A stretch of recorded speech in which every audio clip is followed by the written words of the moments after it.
Réponse simple et concise. Non, on n'a pas plus de chance en fait. Ni plus de chance ni moins de chance. C'est-à-dire que tous les dossiers en fait déposés sur Parcoursup sont examinés par la commission. Donc non. Disons que ça ne sert à rien de faire une année de médecine pour éventuellement candidater en orthophonie. Voilà. Mais ça n'est pas non plus un handicap, bien sûr.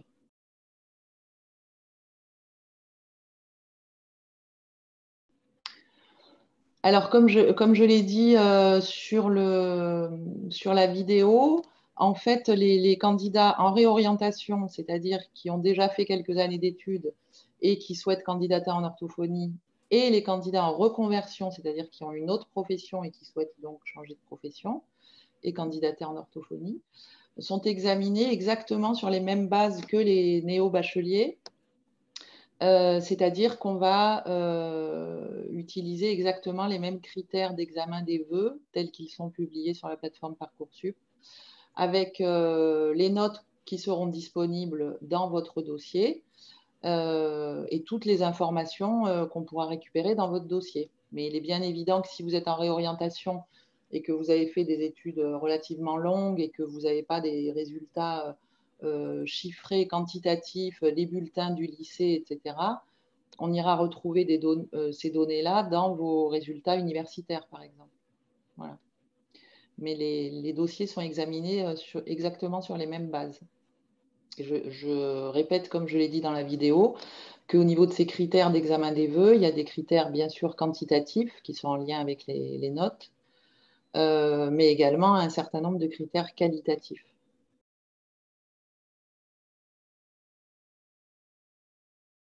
On entre en première année. Il n'y a pas de passerelle entre PACES et orthophonie. D'ailleurs, il n'y a pas de passerelle en orthophonie. Je ne sais pas, Monsieur Euzé, si vous voulez dire quelque chose à ce propos. Non, justement, c'est ce qu'on répond à ces questions qu'on a assez souvent. Il n'y a pas de passerelle ni de réelle équivalence quand on veut entreprendre des études d'orthophonie. On les entreprend dès la première année et pour 5 ans d'études. Voilà. Après, il peut éventuellement y avoir des équivalences d'UE en fonction des UE que vous aurez validés dans votre parcours antérieur. Mais ça, ce sera examiné une fois que vous aurez intégré la première année. Et donc, l'intégration se fait forcément en première année pour tous les étudiants.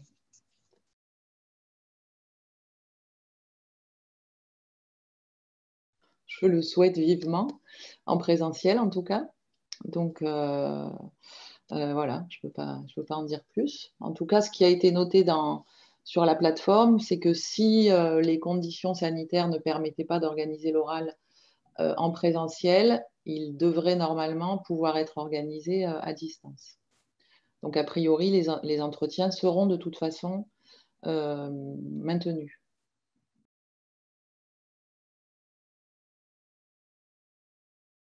Alors, présenter les composantes de la formation, c'est bien sûr beaucoup plus pratique que théorique, mais le premier cycle et notamment les 2 premières années d'études sont quand même consacrées à l'acquisition d'un certain nombre de connaissances effectivement fondamentales et donc entre guillemets théoriques, mais qui sont très en lien avec la pratique de l'orthophonie et notamment les sciences biomédicales avec les neurosciences, biologie cellulaire, sciences physiques et techniques, sciences humaines et sociales avec psychologie notamment, un gros module psychologie, sciences du langage également.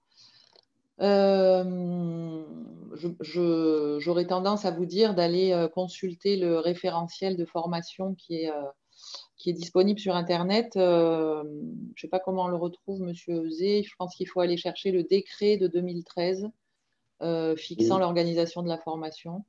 il est en ligne sur le site de la faculté de médecine, dans les liens. Ah ben voilà, il faut aller sur le site de la faculté de médecine. Vous aurez le décret de 2013 qui fixe l'organisation de la formation complète des 5 années d'études, et donc sur lequel vous aurez l'intitulé et le descriptif assez détaillé quand même de toutes les unités d'enseignement. Can you speak English? I'm not sure. With pleasure, but speech therapy studies in France are only in French language. Can you speak English, Mr. Euzé, please? Not really. If you are perfectly fluent in French, you can candidate for speech therapy studies.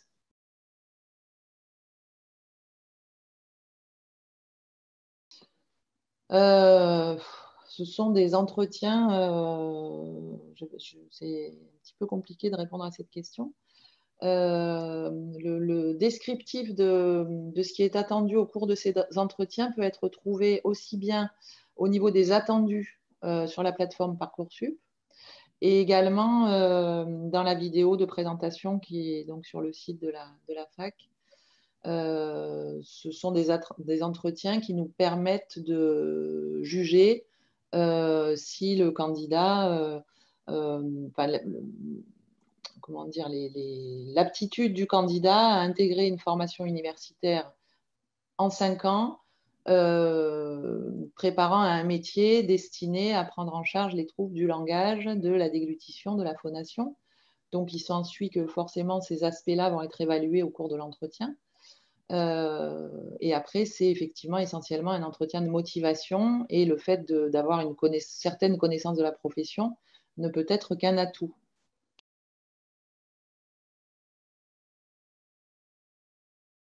Il est nécessaire d'avoir un bon niveau de langage et d'articulation de la parole.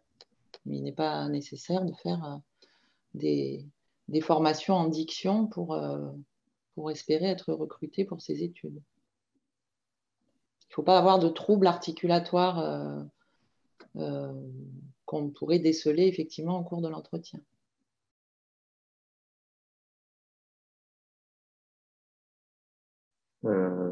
Passer par une prépa pour préparer un entretien qui, pour le moment, n'a pas encore eu lieu, puisque l'année dernière, il a été annulé du fait de la crise sanitaire, qui me semble un petit peu hasardeux, d'autant que ces organismes privés sont assez onéreux. De toute façon, le principe d'être passé sur Parcoursup et d'être une sélection sur dossier, contrairement à la situation précédente qui était le concours, a pour but de mettre tout le monde à égalité, c'est-à-dire de ne pas privilégier les candidats qui avaient les moyens financiers de se payer une prépa par rapport à ceux qui n'avaient pas les moyens de se la payer. Donc, la philosophie de Parcoursup, c'est que tout le monde soit à égalité. Après, passer par une prépa pour préparer un oral, ça me semble un petit peu prématuré. On verra pour les années suivantes, mais c'est un petit peu compliqué. C'est un choix personnel dans tous les cas. Je me permets d'intervenir. Je pense qu'il faut de toute façon préparer son entretien comme on va préparer un entretien pour n'importe quelle candidature. Après, le préparer via un organisme, effectivement, sachant que ça va être la première année qu'il y aura ce type d'entretien, c'est-à-dire avec une présélection via Parcoursup, puisque, effectivement, comme l'a dit M. Euzé, l'an dernier, ils ont été annulés à cause de la crise sanitaire. Voilà, je pense que l'entretien peut tout à fait être préparé par ses propres moyens. Mais là aussi, effectivement, c'est une réflexion personnelle. Mais l'entretien doit se préparer, oui, comme n'importe quel entretien. Le risque de passer par une prépa pour un entretien, c'est que votre entretien soit formaté par une prépa et que ce soit facilement identifiable par le jury. Et l'intérêt de l'entretien, c'est de se distinguer des autres candidats. Donc, je pense que ça serait plutôt contre-productif. C'est mon avis personnel.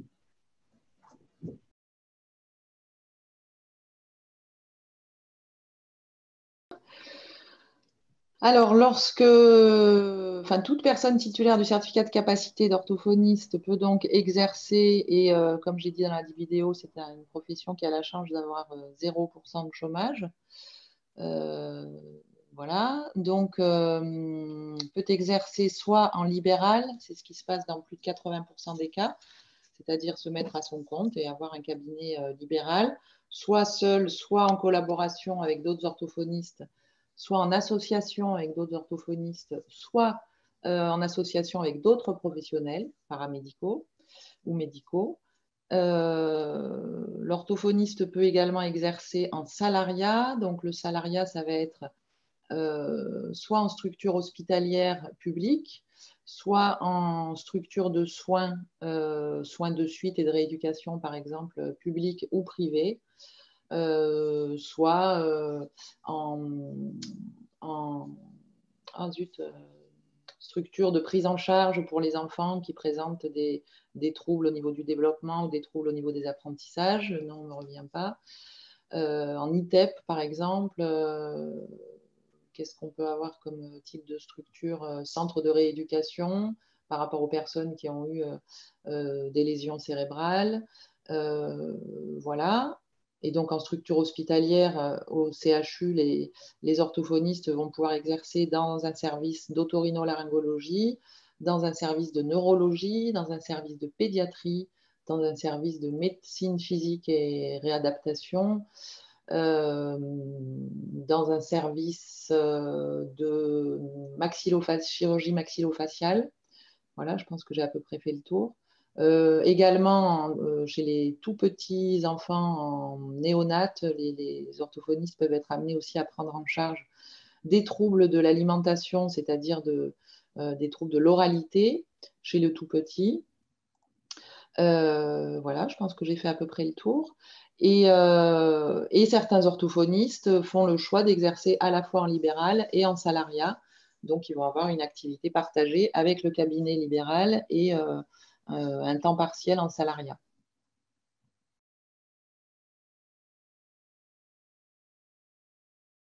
Alors, les qualités naturelles, je, les ai mentionnées aussi un petit peu dans la vidéo. Par rapport à cette profession, alors il faut déjà avoir un intérêt pour le soin, ça c'est très important puisque c'est une profession de santé. Un intérêt bien sûr pour tout ce qui est en lien avec la communication humaine, c'est-à-dire aussi bien l'articulation de la parole que la production et la compréhension du langage, les interactions humaines, un intérêt pour tout ce qui est aussi sphère otorino, donc audition, phonation, déglutition, etc. Et puis un intérêt aussi pour les neurosciences, puisque l'étude de l'organisation cérébrale du langage prend une place importante dans la formation des futurs orthophonistes. Et puis, donc ça, c'est pour les centres d'intérêt hein, qu'il faut peut-être repérer par rapport à la pratique de cette profession et donc aux études qui vont permettre d'y accéder. Et sinon, on attend des candidats qu'ils montrent des qualités d'écoute, de bienveillance, d'empathie, des qualités communicationnelles et relationnelles qui pourront justement être évaluées, si on peut dire, au cours de l'entretien. Puisque ça semble quand même être des qualités, en tout cas des traits assez indispensables par rapport à la future profession d'orthophoniste.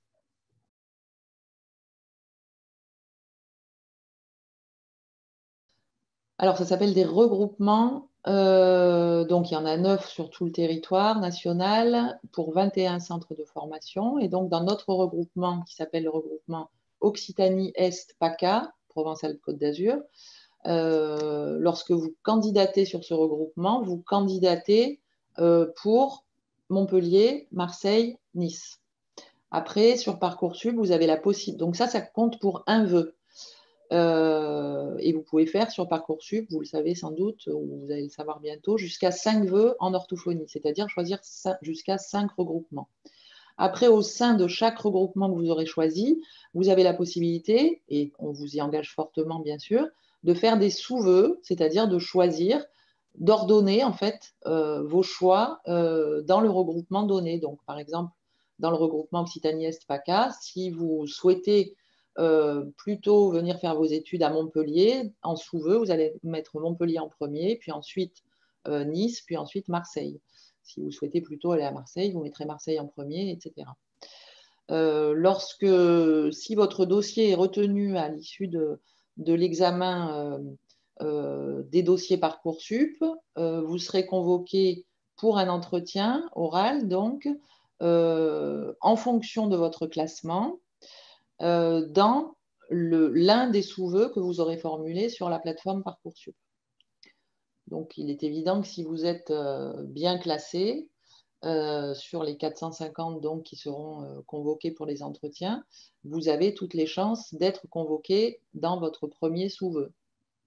Si vous êtes un peu moins bien classé, vous serez peut-être convoqué sur votre second sous-vœu. C'est ça, monsieur Euzé, hein? C'est ça. Voilà. Donc, nous vous engageons fortement à faire des sous-vœux. Parce qu'il me semble que ça n'est pas une obligation, hein, je ne me trompe pas. Je crois que c'est obligatoire de faire au moins un sous-vœu et jusqu'à 3 quand il y a trois Voilà. universités dans le même regroupement. Voilà. Et par rapport au lieu de l'oral, l'année dernière, on n'a pas eu l'occasion d'utiliser, mais cette année, on espère que ça pourra être le cas. Normalement, quand vous allez être convoqué, si vous êtes sélectionné, vous devez, au moment de la convocation, sélectionner le lieu où vous souhaitez passer votre entretien. Mais on a peu de recul sur ce module-là disponible sur Parcoursup, puisqu'on n'a pas eu l'occasion d'utiliser l'année dernière. En tout cas, surtout, n'hésitez pas à utiliser tous vos sous-vœux, c'est-à-dire, voilà, ne faites pas qu'un sous-vœu. Vous êtes dans un regroupement où il y a 3 possibilités, faites les 3 sous-vœux.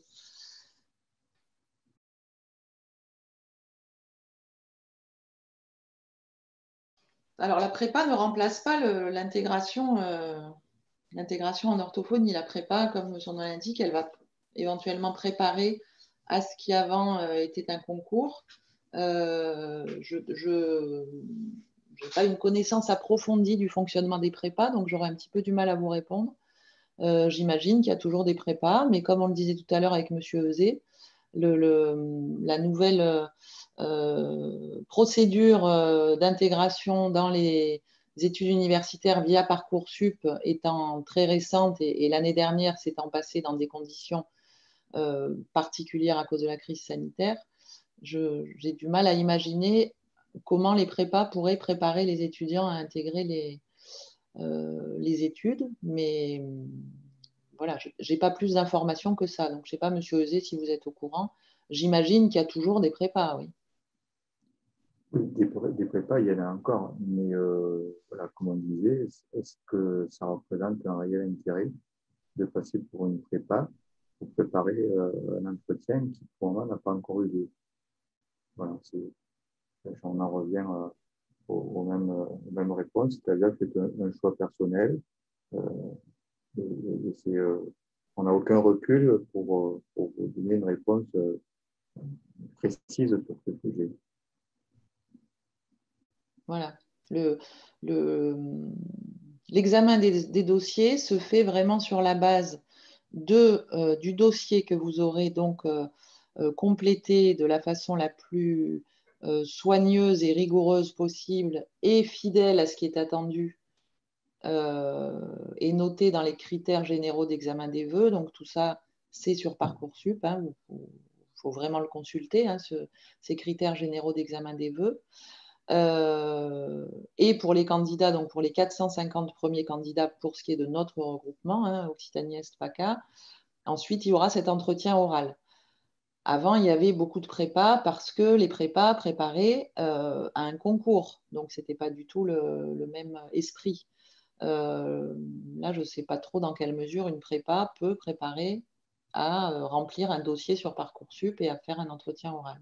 Mais effectivement, ça appartient à chacun. Voilà. Mais ce n'est plus du tout les mêmes conditions qu'avant Parcoursup.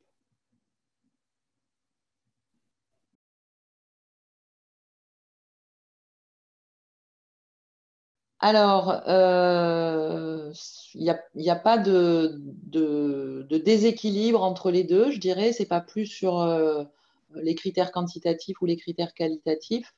encore une fois, je vous engage à regarder, écouter attentivement la vidéo qu'on a donc publiée sur le site de la fac pour ces aspects-là, et à consulter les attendus sur Parcoursup et les critères généraux d'examen des vœux, dans lesquels il est bien mentionné que nous accordons une importance.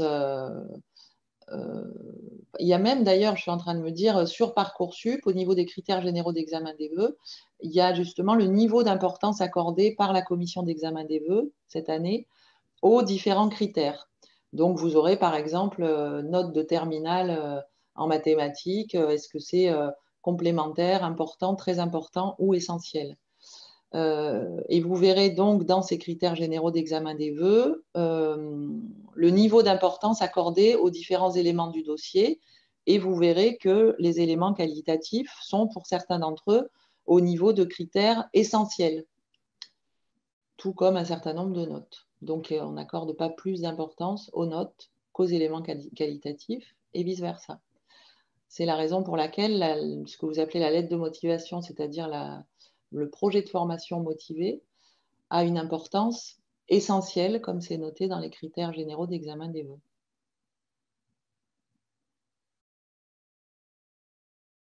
Merci beaucoup d'avoir posé ces questions. Je suis toujours ravie de pouvoir répondre aux futurs étudiants. Et puis, comme je l'ai suggéré dans la vidéo, ne vous laissez pas impressionner par certains chiffres un petit peu affolants au niveau des taux d'admission. Et gardez bien en tête, encore une fois, que les admissions se font sur la base des notes, mais également et au même niveau sur la base d'un certain nombre de critères qualitatifs. Et donc, je vous invite donc à consulter ces critères de façon très, très attentive sur la plateforme Parcoursup. Voilà. Et je souligne à nouveau que la profession d'orthophoniste est une profession passionnante. Donc, si vous voulez vous orienter vers cette profession, gardez vraiment ce cap. Ça vaut la peine. Voilà.